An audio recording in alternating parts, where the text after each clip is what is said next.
Welcome back to my YouTube channel. So, Uttarakhand Samuga 51 plus solved papers book. Okay, so this is very so इसमें हम पढ़ेंगे important notes. किसी भाषा में अभिव्यक्ति विचारों को दूसरी भाषा में यथावत प्रस्तुत करना अनुवाद है. इस विशेष अर्थ में ही अनुवाद शब्द का अभिप्राय सुनिश्चित है. जिस भाषा से अनुवाद किया जाता है वह मूल भाषा या स्रोत भाषा है. ठीक है, उससे जिस नई भाषा में अनुवाद करना होता है वह प्रस्तुत भाषा या लक्ष्य भाषा है. इस तरह के स्रोत भाषा में प्रस्तुत भाव या विचार को बिना किसी परिवर्तन के लक्ष्य भाषा में प्रस्तुत करना ही अनुवाद कहलाता है. Okay, now second note. Manohar Shyam Joshi द्वारा रचित सिल्वर वेडिंग कहानी का जो मुख्य पात्र है वो है यशोधर बाबू. वे परंपरावादी थे, संस्कारी व्यक्ति जो अपनी पुरानी आदतों एवं संस्कारों से बंधे हुए हैं. सिल्वर वेडिंग कहानी की जो मूल संवेदना है वो है दो पीढ़ियों के बीच अंतराल को स्पष्ट करना.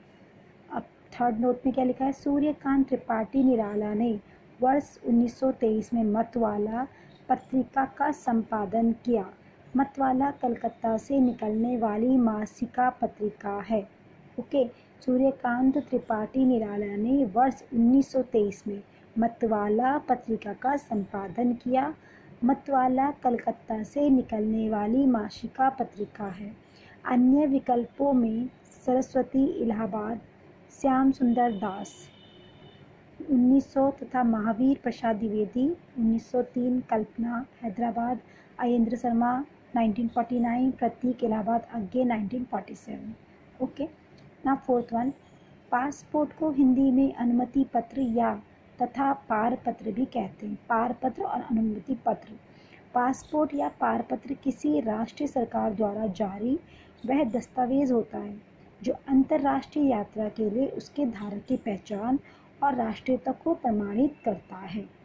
ओके, नेक्स्ट नोट्स देखेंगे. घोड़ा का जो पर्यायवाची शब्द होता है वो है. इसके अन्य पर्यायवाची शब्द क्या होते हैं. घोड़ा के तुरंग होता है, सैंधव होता है, अश्व होता है, बाजी होता है, रविपुत्र होता है, घोटक होता है, तुरंगम होता है आदि है. अतः जो विकल्प होता है जो उसमें दिया है वो सही है. अब 6 देखेंगे. बाघेली पूर्वी हिंदी की क्या है, बोली है. ठीक है, और जो पूर्वी हिंदी का विकास अर्धमागधी प्राकृत से हुआ है. पूर्वी हिंदी के अंतर्गत 3 बोली आती है, अवधी, बाघेली तथा छत्तीसगढ़ी. अतः विकल्प ए सही उत्तर है. अन्य विकल्पों में पश्चिमी हिंदी खड़ी बोली, कौरवी, हरियाणवी, ब्रजभाषा, बुंदेली तथा कन्नौजी, ये सब भाषा किसमें आती है, पश्चिमी हिंदी में. हरियाणवी, ब्रजभाषा, बुंदेली, कन्नौजी, खड़ी बोली, कौरवी.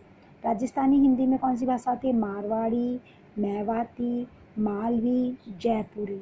बिहारी में होती है भोजपुरी, मगही, मैथिली. ओके, तो ये सब भाषा किसमें आती है ये आपको पढ़ना है.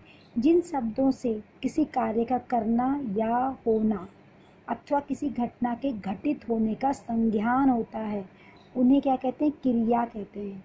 क्रिया के मुख्यतः 2 भेद होते हैं, सक्रियक तथा आक्रामक. अब है सक्रियक क्रिया किसे कहते हैं. सक्रियक क्रिया वो क्रिया होती है जिसमें फल कर्म पर पड़ता है. जो फल होता है वो कर्म पर पड़ता है तथा जिसके प्रयोग में कर्म की अनिवार्यता बनी रहती है उसे सक्रियक क्रिया कहते हैं. जैसे अभिनव ने आम खाए. यहाँ खाए क्रिया का प्रभाव आम पर पड़ रहा है. आम कर्म के बिना खाए पूर्ण स्पष्ट अर्थ नहीं देता है. अतः खाए सक्रियक क्रिया है. आक्रामक क्रिया क्या है, जिस क्रिया का फल कर्म पर नहीं कर्ता पर पड़ता है उसे आक्रामक क्रिया कहते हैं. जैसे रमेश हंसता है. यहाँ जो हंसना है ना वो क्रिया का फल है. रमेश करता है पर पड़ता है, अतः हंसना आक्रामक क्रिया है. रमेश क्या है, कर्ता हो गया, हंसना आक्रामक क्रिया हो गई. ठीक है, तो यहाँ पे जो सक्रियक क्रिया है जैसे कि था यहाँ पे अभिनव ने क्या खाए, आम खाए. तो यहाँ पे खाए क्या है, एक सक्रियक क्रिया है. यहाँ पे रमेश हंसता है तो ये होगी आक्रामक क्रिया. ओके, नेक्स्ट देखेंगे. दिए गए विकल्प बहुत से पशु पक्षी उड़ते चढ़ते हुए दिखाई दिए. ठीक है। तो इसमें अशुद्धि शब्द देखना है। वहाँ बहुत से पशु और पक्षी चढ़ते और उड़ते हुए दिखाई दिए। तो ये यहाँ पे क्या है, ये आपका अशुद्धि वर्ड। वहाँ बहुत से पशु और पक्षी चढ़ते और उड़ते हुए दिखाई दिए। जिन व्यंजनों के उच्चारण में निचला ओठ दांतों को स्पर्श करता है उन्हें दंत्योष्ठ्य व्यंजन कहते हैं। जैसे व, फ। अतः विकल्प डी सही उत्तर है। अन्य विकल्पों में या तालव्य र तथा ला वत्सर्य पा औष्ठ्य व्यंजन है। ओके। किसी भी विचाराधीन पत्र अथवा प्रकरण को निपटाने के लिए उस पर राय मतव्य अथवा आदेश निर्देश दिया जाता है तो उसे क्या कहते हैं, टिप्पण।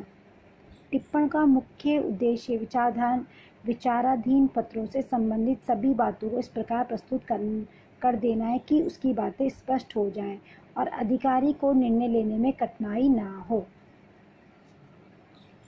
श्रवण ह्रस्व या दीर्घ स्वरों के मिलने से उनके स्थान में श्रवण दीर्घ स्वर हो जाता है, इसे दीर्घ संधि कहते हैं। जैसे कैसी होती है दीर्घ संधि, कुश प्लस आसन कुशासन, अ प्लस आ। यहाँ ह्रस्व अ के सामने दीर्घ आ आने पर उनका परिवर्तन दीर्घ आ में हो गया, अतः जो उसमें विकल्प है वो ए सही है। जो शब्द लिंग वचन तथा काल के अनुसार नहीं बदलते उन्हें क्या कहते हैं, अविकारी शब्द कहते हैं। अविकारी शब्द को अव्यय भी कहा जाता है, जैसे यहाँ वहाँ प्रतिदिन मगर किंतु आदि, अतः विकल्प भी सही है। विकारी शब्द जिन शब्दों का रूप परिवर्तन होता रहता है वे विकारी शब्द कहलाते हैं। जैसे बच्चा, बच्चे, बच्चों में, बच्चों, मैं, मुझे, हमें आदि। इसमें संज्ञा, सर्वनाम, विशेषण तथा क्रिया आदि शब्द आते हैं। ओके। नाउ नेक्स्ट रूढ़ शब्द। अब रूढ़ शब्द क्या होते हैं? रूढ़ शब्द जो शब्द रूढ़ियों या परंपराओं से प्रयोग होते होते किसी विशेष वस्तु के लिए निश्चित हो गए हैं उन्हें रूढ़ शब्द कहते हैं। इनके खंड या टुकड़े नहीं हो सकते, जैसे नल, कमल, पगड़ी आदि। अब है योग रूढ़ शब्द। अब ये योग रूढ़ शब्द क्या है? योग रूढ़ शब्द ये शब्द जो यौगिक तो हैं किंतु सामान्य अर्थ को प्रकट न कर किसी विशेष अर्थ को प्रकट करते हैं, योग रूढ़ कहलाते हैं। जैसे पंकज, तो यहाँ पे क्या है, पंख प्लस ज। कीचड़ से उत्पन्न होने वाला सामान्य अर्थ में प्रचलित ना होकर कमल के अर्थ में रूढ़ हो गया है। ओके, उसे कहते हैं योग रूढ़ शब्द। Okay guys, if you like this video please subscribe my channel, press the like button, okay, and share this video also, and we will continue this all notes in next video. Thank you guys for watching this video.